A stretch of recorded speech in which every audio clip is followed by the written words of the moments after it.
Did you ever read the book A Whole New Mind, Daniel Pink?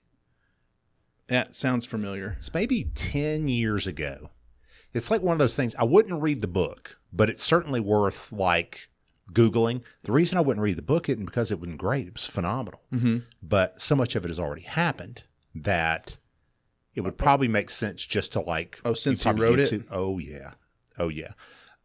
He was a guy who talked about how you can like Google like a talk that he'll do. And so you'll get the whole book in like an hour. Mm-hmm. And so he talks about the different trends that were happening overall in the world. And he thought there was 3 major trends. He joked that it was hard to get all 3 of them into start with the letter A. And the first was abundance. He talked about how the fact that we can come up with stuff that's going wrong. And this was, I think, just before the financial crisis. But he was like, things are going incredibly well. I mean, there are, if I remember right, the stat from his book was that there are more, at that time, more self-unit storage than there were McDonald's, Burger King's, and Wendy's combined. Because people have so much crap. Correct. I mean, he goes, he said, you think like in the Great Depression, do you think there was a huge surge in extra people's stuff? There's so much stuff that we don't even have enough place to put it. Like we got to put it somewhere. And, but the second one was Asia. He talked about outsourcing of work, and we've seen that tremendously. And he was really talking about, it's a really fascinating book because he talks about the difference between left brain thinking and right brain thinking. And so left brain was very organized, sequential, A plus B equals C. And that's that's engineering, that's accounting. Those are important things. And actually there's pieces of that everywhere. But the right brain thinking is becoming among equals, right? And we talked about a Mac. You're not going to do a whole lot of right brain thinking, you're not going to do a lot of left brain thinking on a Mac. And so is that really even kind of what we're talking about? I mean, with right brain becoming more artistic, linguistic, more synthesizing information, the ability to see patterns, stuff like that. But the last one was automation.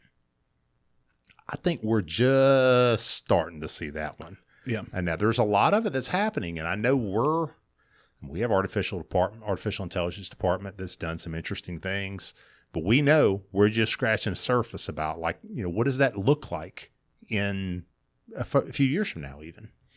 Yeah. I mean, I view it as a very real threat because there are intellectuals. I don't look up to every intellectual, but there are some that I look up to and I go, okay, this person's on the cusp of what's going on. And almost every person that I regard as a high thinker or someone who I would just go, man, I'd love to just sit down and have lunch with this person one time. They all seem to be very concerned about automation. Sure. So whether it's someone like an Elon Musk or a Ray Dalio from the financial, from the financial sector. I haven't heard Ray Dalio talk about it. He's very concerned about automation. Yes. So I mean, it's broad. All these multi-billionaires who have insight and access to information that we don't yet have are very concerned about automation. And what they're concerned about isn't that it's going to be productive for society. As Ray Dalio put it, it's going to be great for people. Unbelievable. It's going to be wonderful for people as a whole when you average it out. Correct. But it's going to cause a wider divide. Right. The people who have are going to have so much more, and the people who don't have are going to have so much less. The reality is something's going to have to happen. That cannot sustain. Which he then ties into, like we talked about last week, how it plays into recession. Sure. You have this voting that's, this just one extreme to the other, far left, far right.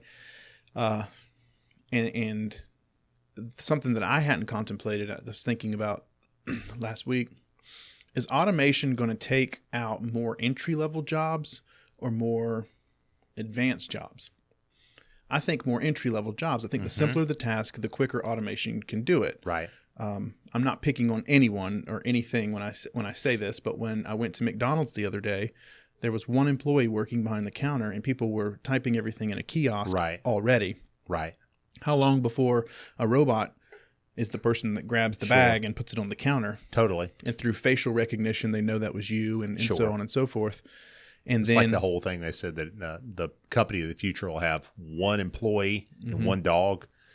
The employee's job will be to feed the dog, and the dog's job will be to bite the employee if they touch anything. Yeah, because you need to let the robot do its job. It's Right. it's going to be way more effective and efficient than you. Right. And the number one job for non-college educated males is truck drivers. Oh, yeah. I didn't realize that was number one. That's the number one job. That's scary. That should be enough to be concerned about. And that could be, in theory, automated almost right now with self-driving vehicles. Right. I drive up in the road, down the road all the time. Those trucks are everywhere. Oh, I know. It's I dangerous. see the barges come through the port. Right. Thousands and thousands come on those ships, so those containers that those trucks are pulling. So that automation displaces everything. Now here, let's go one step further. Are the immigrants, when we talk about open borders, which jobs will they occupy? The hard ones. Well, the hard ones, but I'm saying, are they more entry-level jobs, more susceptible to automation, or not? Yeah, what I see them doing are the things that are not subject to automation. Yeah. I mean, just in my current experience. Yeah. I mean, I see a lot of people, a lot of immigrants wash cars. I'm just trying to think of my normal life, whether it's landscaping. I see a lot of that. I'm not trying to stereotype. It's just my experience, right? It's just where I live. This very, clean houses. It's very hard. How are you going to automate that? I mean, there's some things you can do. Yeah. I mean, I would argue that it's already being done. You got a Roomba that's cleaning your house. Roomba will pick up dog poop though and spread it all over the freaking house. That's true. But we're not in a level of full automation yet. Sure. There's no need for someone to wash your car. You pay $20 a month. You can drive it through unlimited times, do the car wash, because there's machines that. Well, that's true. There's. But they dry it off. And it smells like new car. Yeah, I mean, I would prefer to have people do these things. Well, it's definitely, and here's the whole thing that was awesome thing about Daniel Pink. He said that it's not like a lower level, higher level. It's a brain thing. I think that was what I thought was genius is that the things that are, and so where I'm pushing my kids is anything artistic. I have two daughters that could draw beautifully, and I mean, very intense drawers, artists. And so I'm pushing that. Exactly. You're right. It's not a lower level, higher level. I did a disservice in saying that because I saw someone talking about the immigrants, and I'd never thought of this before. It's, can you write down a description of the job? And if you can, that's gone. Correct. And that's essentially what he was saying. It wasn't lower level jobs. Correct. He wasn't it was that you can write, hey, I need you to do A, B, C. Correct. And it's a left brain oriented task. My opinion, as I see it, the immigrants do A, B, C about 10 times better than people that live here. That's what I see. Correct. Like they work way harder.